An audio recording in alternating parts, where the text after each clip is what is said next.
เฮโลสบายดีทุกคนมื้อนี้แม่แก้วก็ได้ของดีมีน้อยของมักของโปรดที่แม่แก้วมักกินมาตั้งแต่น้อยแล้วก็เคยไปซอกไปหาเห็นอาหารแบบนี้เทื่อใดก็เฮ็ดให้คิดฮอดอดีตคิดฮอดตอนที่ยังเป็นเด็กน้อยคิดฮอดบ้านเกิดเมืองนอนเพราะฉะนั้นเวลาที่ไปเห็นอาหารแบบนี้อยู่ไสบ่ว่าราคาแพงส่ำใดก็ต้องได้จัดได้ซื้อสรรหามากินทุกเทื่อเลยแม่แก้วนะโดยเฉพาะก็แม่นเวลาที่มีฝนตกเนาะก็จะอยากพอหาเมนูนี่แหละสุดๆเลยแต่สำหรับลูกอีฮวกที่แม่แก้วได้มามื้อนี้แม่แก้วก็จะนำมาเฮ็ดอ้อใส่ใบอีเลิศนั่นเองก่อนอื่นก็จะไปเก็บเอาใบอีเลิศกับผักอีตู้ก่อนผักอีเลิศยามนี้ถึกฝนกระโปงง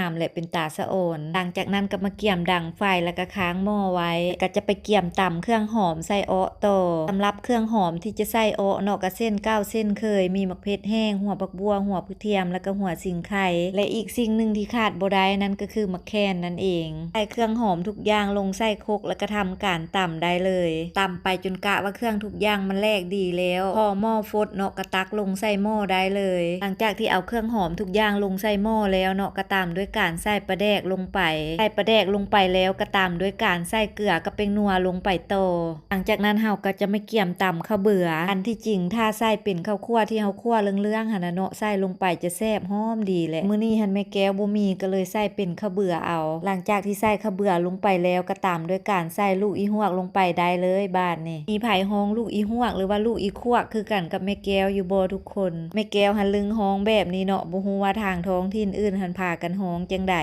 ฮ้องคือกันกับแม่แก้วอยู่บ่ทุกคนหลังจากที่ใช้เวลาต้มไปได้ระยะนึงเนาะกะว่าสุกดีแล้วแม่แก้วก็มาชิมเบิ่งได้ชิมเบิ่งแล้วอ้อลูกอีฮวกของแม่แก้วมื้อนี้แซ่บขนาดเลยทุกคนเป็นนำบ่ได้กินโดนติบ่เนาะอาหารของมักของโปรดเนาะพอได้อยู่ได้กินได้ชิมก็คือว่ามีเหือมีแหงกระซุ่มกระซวยขึ้นมากับบ้านสมพอเพิ่นจึงว่าของกินแซ่บอยู่นำผู้มักหั่นเลยเนาะสำหรับคนที่บ่กินหรือว่าบ่มักเนาะเวลาเห็นก็อาจจะธรรมดาแต่สำหรับแม่แก้วแล้วเนาะอาหารแบบนี้ถือว่าเป็นอาหารพิเศษสุดๆเลยแหละสำหรับแม่แก้วนะเพราะว่ามันบ่ได้แม่นอาหารที่มีความแซ่บแต่ด้านรสชาติเนาะแต่มันยังมีคุณค่าทางด้านจิตใจหลายอย่างที่มีความพิเศษสำหรับตัวเฮาสำหรับผักที่ใส่ลงไปเนาะก็จะมีผักอีเลิศผักอีตู้แล้วก็ผักบัวใบหลังจากที่ใส่ผักใส่หอมลงไปแล้วก็บอกได้เลยว่าเพราะลูกอีฮวกได้ส่งกลิ่นหอมหวนส่วนกลิ่นขึ้นมาทันทีไอ้ผักแว่นหรือว่าผักในหน้าเนาะมาคุยขึ้นมากินถือว่าแซ่บสุ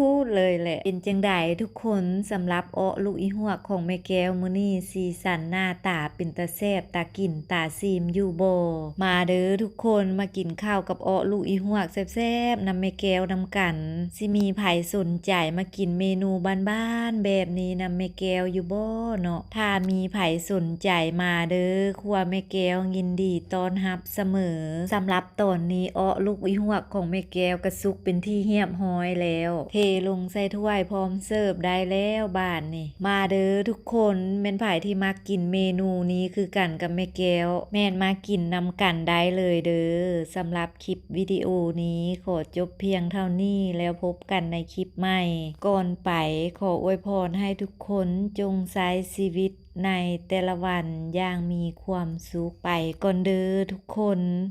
บ๊ายบาย